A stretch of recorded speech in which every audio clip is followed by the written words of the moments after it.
Hello, fellow peasants. Tonight's matchup is 1986's Manhunter versus 2002's Red Dragon. Which film do I like more?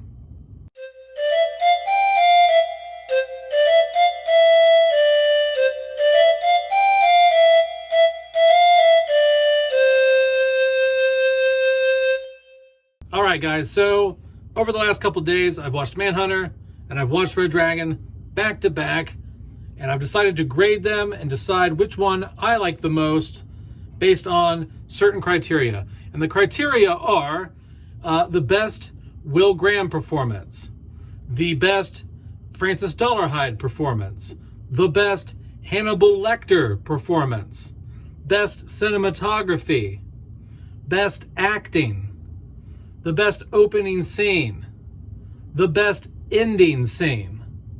So those are the 7 things that we're going to rate this baby on, or these babies on. I think that's some good criteria. And so let's get into it, shall we? So the best Will Graham performance goes to Manhunter. That's right. Manhunter wins best Will Graham performance. William Peterson's performance is excellent. Even though I do love Edward Norton's performance, I feel that William Peterson really gives that serious cop vibe.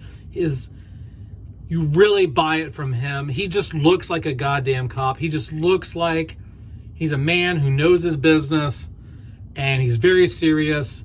It's so well acted. You just buy it from him. I don't know how else to put it. I mean, like I said, Edward Norton does a fantastic job in Red Dragon, but there's something about him that just seems a little too boyish or something to be as seasoned and experienced as William Peterson seems in Manhunter. The next category is the best Francis Dollarhide performance. And the winner is Red Dragon. That's right, Red Dragon. Ralph Fiennes is the winner here. I do believe he does a better job than Tom Noonan. Tom Noonan is an ugly motherfucker, but I really think Ralph Fiennes does a great job, great performance. He delivers the lines better to me in the film. You get a little bit more character arc, especially the scene where he goes to the museum and eats the Blake painting, because that's in the novel, I guess. I just learned. And, there's just little bits and pieces here and there that in Red Dragon that give you a little more context, give you a little more depth of the character than you get in Manhunter. The next category is the best Hannibal Lecter performance. And the winner is Red Dragon, of course. Anthony Hopkins has to win. Anthony Hopkins is Hannibal Lecter. That's right. I mean, who else can play this freaking role? And as much as when I watch Manhunter, I see the other guy playing Hannibal, and I just can't go there with it. Like, it's kind of like once you know, you can't unknow type of thing. You can't unsee what you've seen type of thing. And so that's similar to the character of Hannibal Lecter. It has to be played by Anthony Hopkins. It's just burned into our minds that Anthony Hopkins is Hannibal Lecter. Even though this guy he has an excellent performance, even though I think some of it is a bit overacted. And not that Anthony Hopkins doesn't have a few lines of overacting in Red Dragon. He's Anthony fucking Hopkins, and he nails the role. He perfected the role, and he's the reason why the character is so popular. Next category is the best cinematography. This baby goes to Manhunter. That's right, Manhunter. Shot by, Michael Mann directed this thing. Michael Mann doesn't he doesn't miss, man. Like, dude has an eye for shit. Whether it's freaking Collateral, it's Miami Vice, or it's Manhunter. I mean, just sleek camera work. Just the look of the film is very nice. I really appreciate just sitting and watching like some of the camera angles, the lighting, the color palette that's used in the film. Very sleek, very modern for its time. Even by today's standards, some of the shots still look excellent and fairly modern. Yes, there's a lot of outdated things in the film as well, but there are some scenes in this film where you're like, holy crap, that looks really cool. That looks really good. Like, that doesn't look outdated at all. That looks pretty sweet. And as not that Red Dragon by any means has bad cinematography, I just prefer the slick thriller style look of the Michael Mann Manhunter more than Red Dragon. And keep in mind, guys, just because one of these movies wins over the other, it doesn't mean it's a blowout in the sense that it vastly is superior in that category than the other film. A lot of these categories, it just slightly edges out over the other one. Like, both these films are fantastic. Both these films are excellent films. So don't think that if I choose Red Dragon or Manhunter over the other, it means that the other one sucked and the one that wins is fantastic. It just means that that's what I prefer, and that sometimes it slightly wins. It slightly wins. All right, next, the best acting. Now, this category isn't, you would think, because Red Dragon won for 2 out of the 3 of the previous categories, you know, for Best Lecter and Best Francis Dollarhide, that it would win Best Acting. But that's not the case, because I'm considering all the actors, all the performances overall from the whole cast.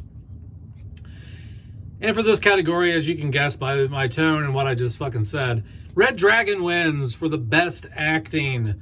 Not by much. I mean, like I said, William Peterson put on a hell of a performance in Manhunter, and so did some of the other cast. But all in all, Red Dragon just has, I mean, it has Ralph Fiennes, it has Edward Norton, it has Anthony Hopkins in it. It's got, and the rest of the cast is solid. There's no weak performances, in my opinion, in Red Dragon. 95% of the lines and dialogue are delivered amazingly.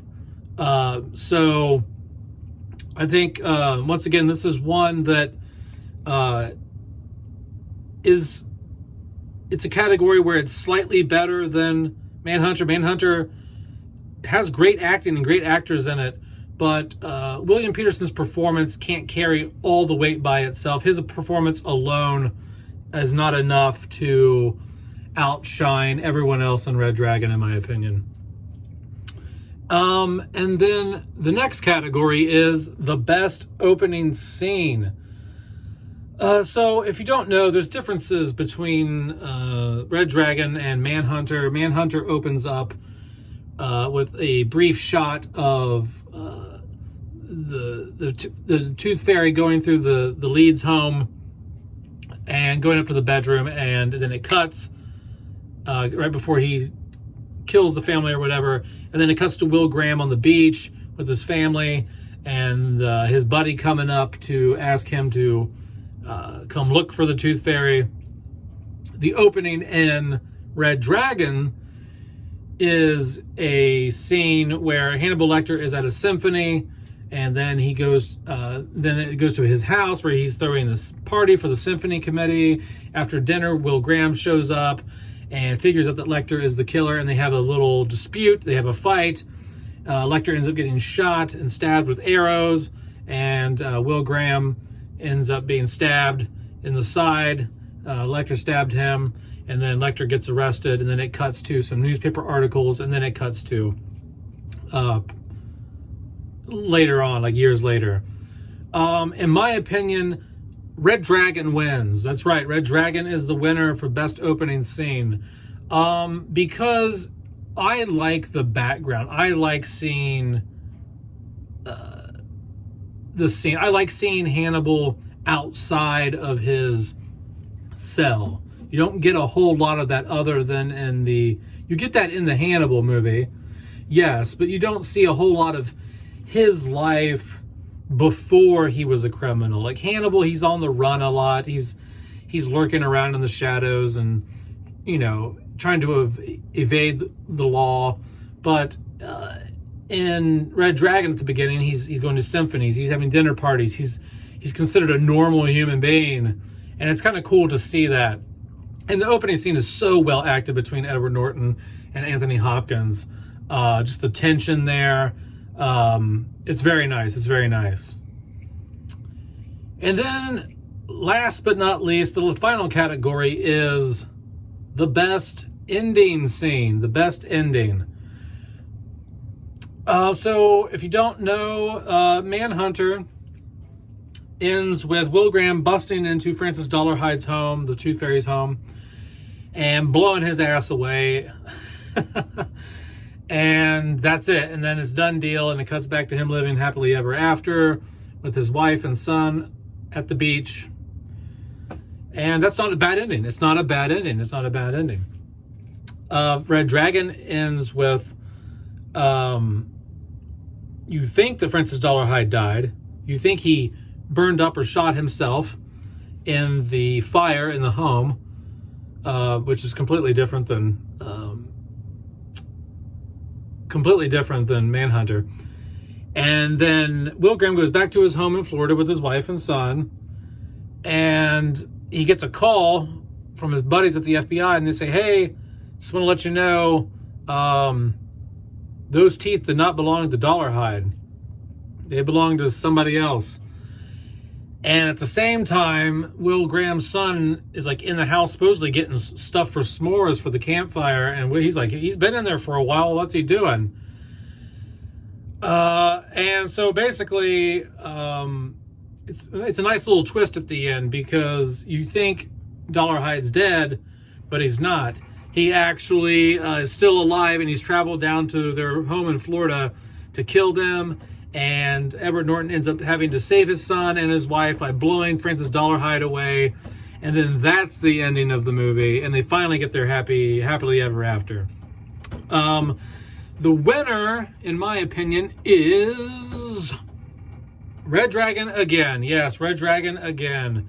I like the ending of this better because it is a bit shocking. When you first watch the film, you think it's wrapped up.